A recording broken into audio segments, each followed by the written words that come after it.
Welcome back to another everyday valued mechanic video.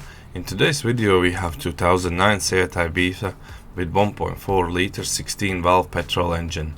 Engine code for this car is BXW and it is due for timing belt and water pump replacement. With any further ado, let's dive in. I start by removing expansion tank cap as we're gonna drain coolant from the radiator and it's gonna help us to drain it more quicker. First, I leave the car in the air and remove the tire and the under tray. Here's the pipe where we're gonna drain the coolant, so we just remove this pipe clump. As typically I always break the coolant pipe from the plastic, so it's easy removal, and then grab something to catch all the coolant and pull the pipe away from the radiator. I'm gonna leave this to drain. Meanwhile, we can remove this inner wheel arch liner. It's gonna give us access to the auxiliary belt and all the pulleys and timing belt itself at the bottom part. It's held by 5 screws and 2 plastic clips. Now there's 2 ways. You either can remove all wheel arch liner, or the way I'm doing it is just fold it aside. Works both ways, whichever you prefer. Typically I like to just fold it on one side. It just helps me removing the other side. Once the coolant has stopped draining, we can now connect the coolant pipe back on. And let's not forget about the clamp.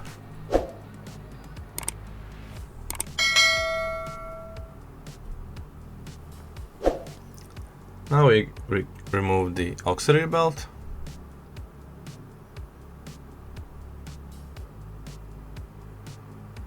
Also, we have to lock this tensioner, as behind the tensioner pulley is 1 bolt for the timing belt lower cover that we need access, and this is the bolt.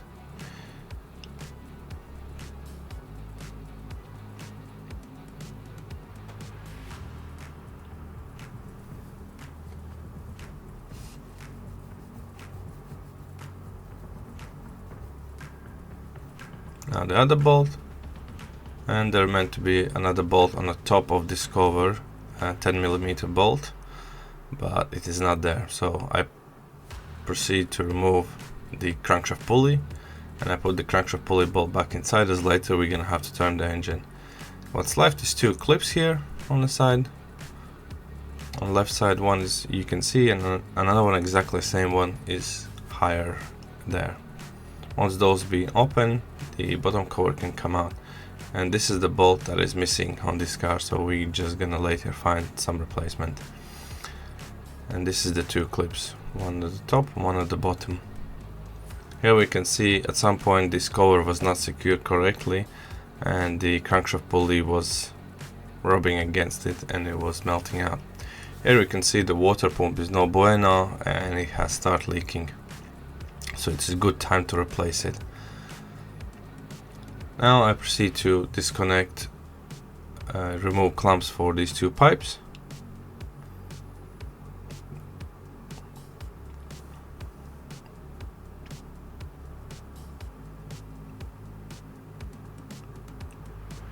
Use this fuel line pliers to disconnect the smaller pipe.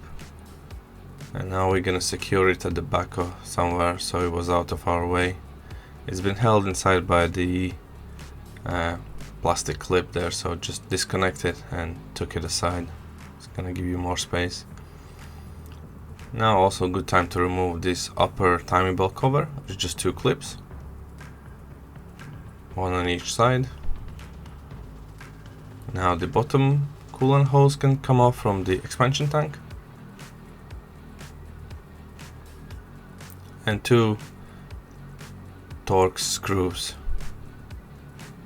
The one that fell down, we'll get that later, and the other one, let's not drop this one as well.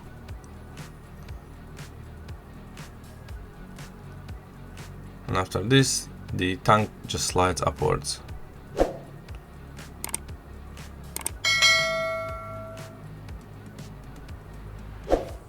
Now we disconnect this earth strap.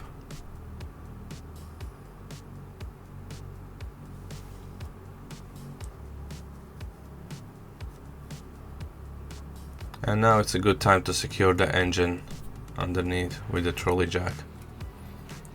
Here you can see I'm lifting the engine just to make sure. Once I disconnect the engine mounts, the engine's not going to fall down. There's 4 bolts for the engine mount, that is 15 millimeters.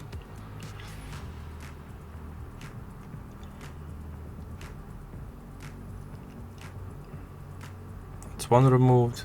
Let's move to the all other ones.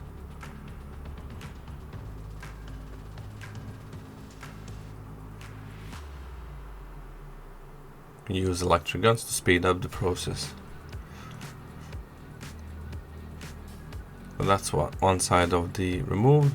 Now we move to the other side and remove engine mount clamp bolts. And at this point, engine is up in the air on one side. That's why we had to put this trolley jack underneath it. Now we can lift the engine a little bit more higher, just to give us some more space, and remove this engine mount bracket from the engine itself. It's held inside by 4 16mm bolts.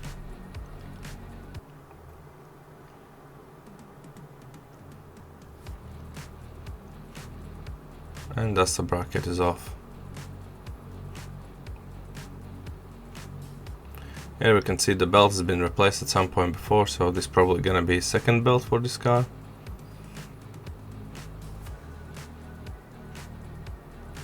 So I'm just gonna turn the engine to make sure the locking pins are in the way, in the supposed places to lock the engine. Should be somewhere around here. If we look on the markings that previous mechanic did. On my occasion, it's slightly more forward. I would say half a tooth. Could be because the belt is slightly stretched, maybe that's why. But as you can see, both camshaft pulleys are locked now and secured. So what I'm gonna do, although there's already markings, I'm just gonna make my own markings.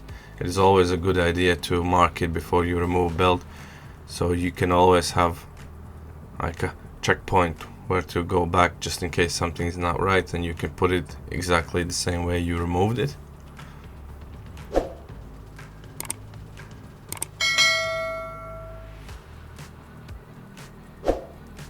Now we can loosen up the bottom tensioner for the main belt. It's 13mm. And now this guide pulley as well.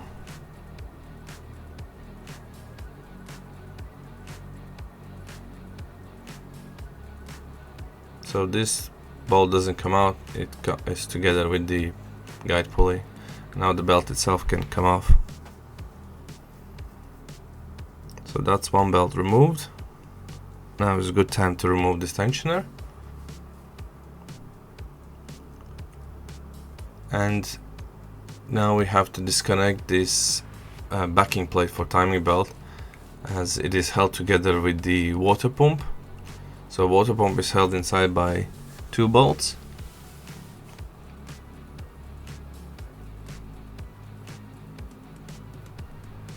It was the Allen key bolts, and as soon as you disconnect the water pump, the coolant that's still inside the block is gonna leak out. So it's a good idea before you're removing the pump to put something underneath it to catch all the coolant. And that is the plate, so it has to go together with the water pump. I lowered the engine a little bit down so the most of the coolant can drain out, so once I'm gonna fit the new water pump, it was as much as possible dry and stop from still coming out from the block. Now we disconnect the second tensioner or the second belt. Once that's been removed, the secondary timing belt can come off.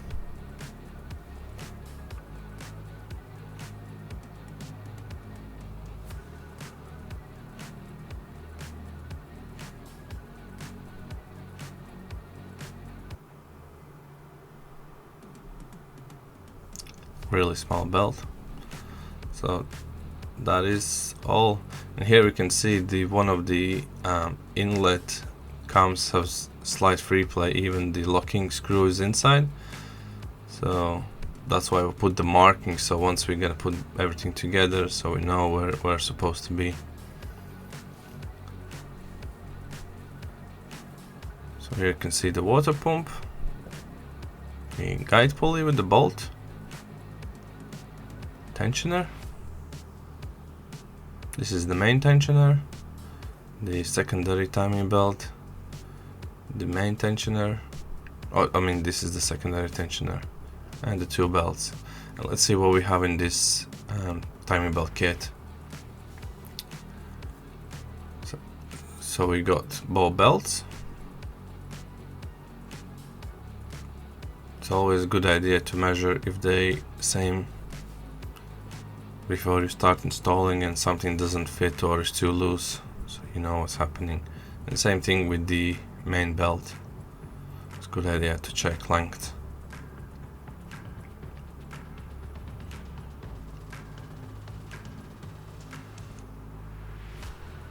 Sticker to mark it when the timing belt was done. And we got another guide pulley. I assume this is for the different engines. We will not gonna need this one. Some new bolts.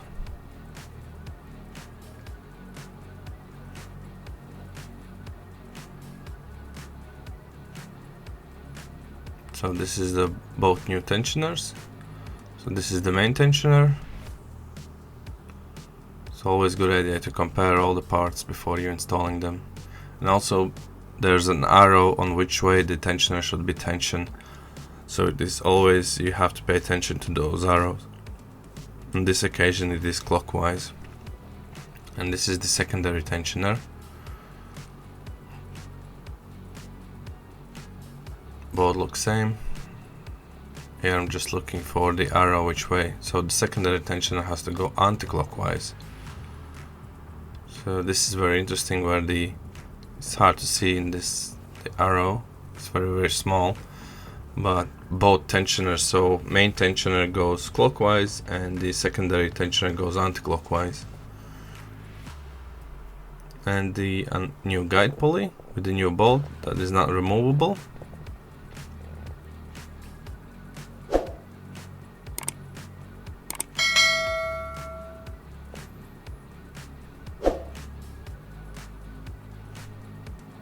And the last item in the separate box is gonna be water pump.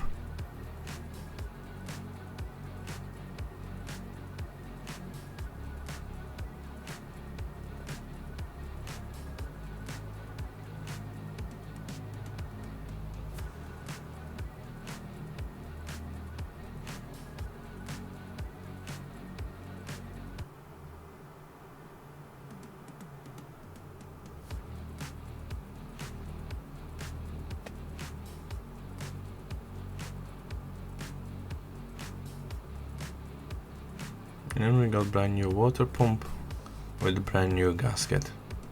What's interesting about this gasket is that one side is round, it's like a half moon, another side is flat. So the flat side should sit inside the water pump, and then the curved side should face the engine block. And let's compare them as well, just to make sure they're identical. Okay, now we can start reassembling everything together. Start with the secondary belt. It's a little bit tricky to force them on, as here you can see I moved the inlet camshaft so the teeth was aligned with the smaller pulley, that is the exhaust camshaft pulley.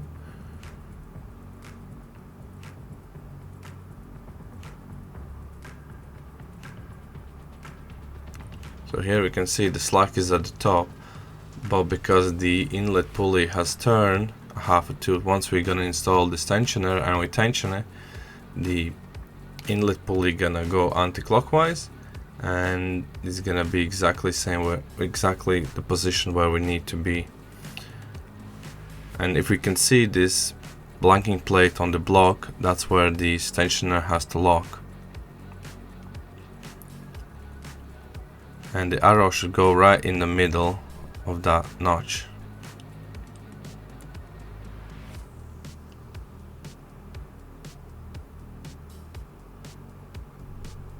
There, supposed to be here. And here you can see the top is all tension.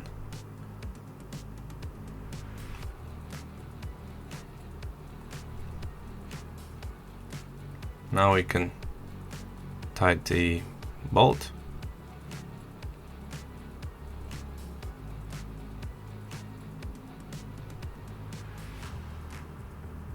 For me it was hard to see, to film everything and to make sure it's in the right place.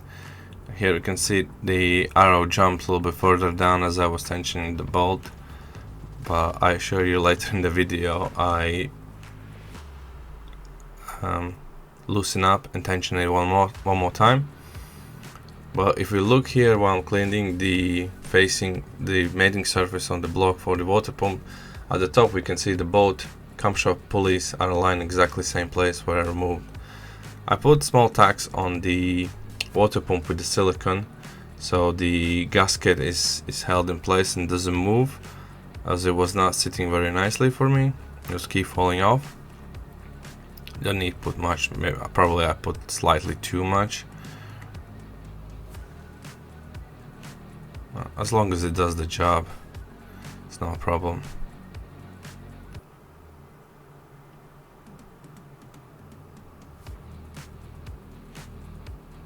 It almost felt like this gasket was slightly bigger than the seating place, but once I put the silicone, and it was all good. This is a good point to remember that also the cover has to come. The backing cover for the timing belt has to come on at the same time.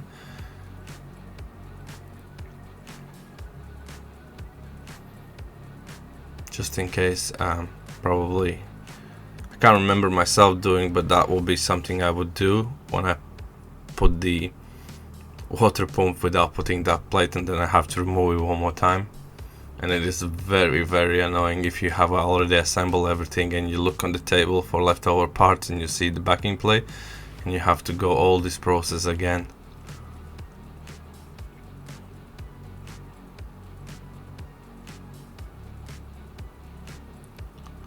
And the third bolt is at the back. There's also Allen key, I think 6mm it was. Oh, that was 10, and the bottom was a 6mm.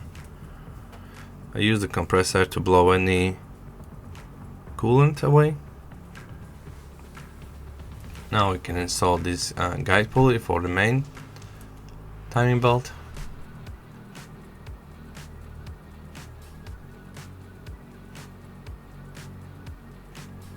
And the tensioner pulley can go inside. And here we can see the arrow is facing clockwise, so this pulley, this tensioner has to be tightened clockwise. And this notch should align with this bolt.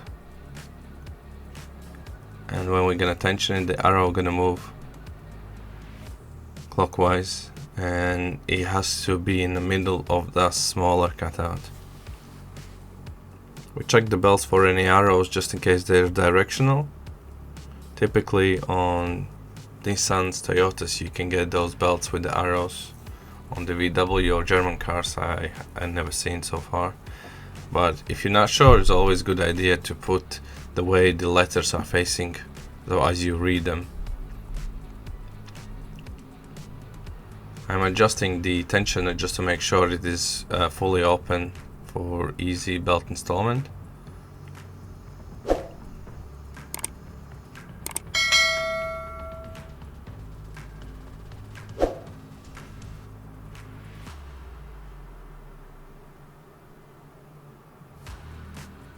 With the first go, here we're gonna try to film it where it should be. There, that arrow should face in the smaller notch right in the middle, and that's when it's tensioned correctly.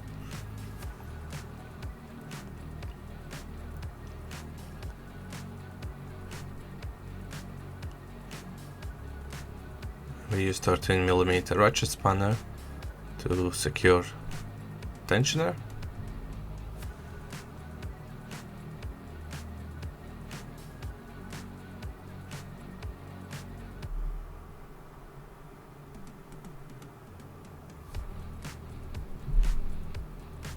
So once everything is tightened up, now it's a good time to spin the engine 360 degrees, or sometimes you even have to do it twice. That's once, and this is the second time. And if engine spins nicely and all the alignments is back where you mark them, that's timing belt is done. Now also is good time just to torque all the bolts to the spec. So the both tensioners is 20 Newton meters of torque.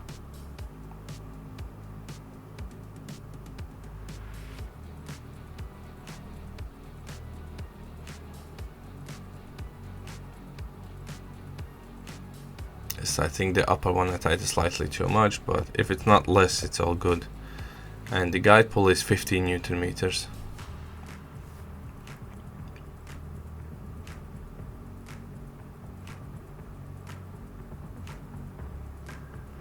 And that is torqued.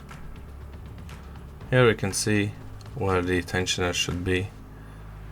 So this is hard to focus, but it was visible. The upper one was in place, and the bottom as well is facing right in almost, well, I would say it is in the middle. Because what it is with these arrows is when you tie the bolt, they tend to move themselves, and it could take a couple times to get it right. Now everything is in back order. So engine mounting bracket can go on. Don't have spec how strong these have to be torqued, but just torque them good and tight. Move the engine to align all the bolts.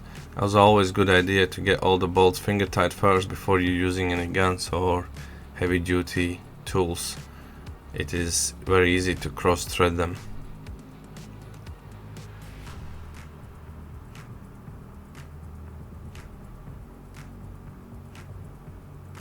That's mounting done. Now the upper cover can go on. It slides in and then secured by 2 clips, one on each side. Let's not forget this earth strap.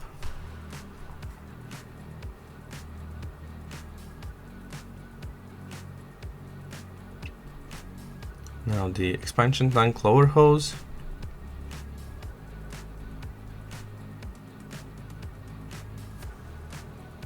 That's in. Let's fish out this return hose for the coolant and the coolant pipe clamps.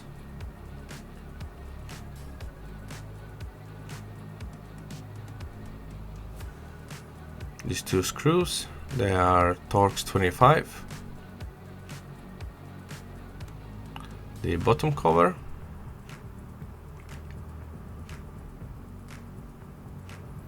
That is held in originally by 3 10mm bolts.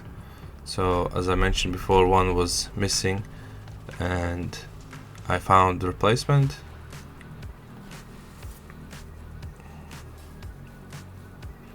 And here we can see where it is located, the upper bolt. There's a notch on the crankshaft pulleys that are meant to align. Otherwise, if you're not gonna put it right, the engine is gonna rattle like a hell. Plus, there's a big chance you can damage the engine and everything else. So make sure it is aligned correctly.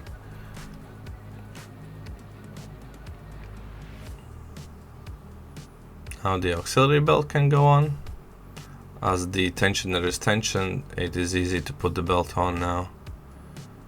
And now you can get the tension slightly off the securing pin and pull the pin out and let go of the tensioner.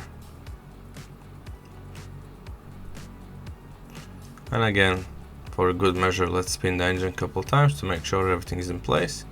We put back the inner wheel arch liner and the wheel. Fill in with the fresh coolant. And we can start the car up.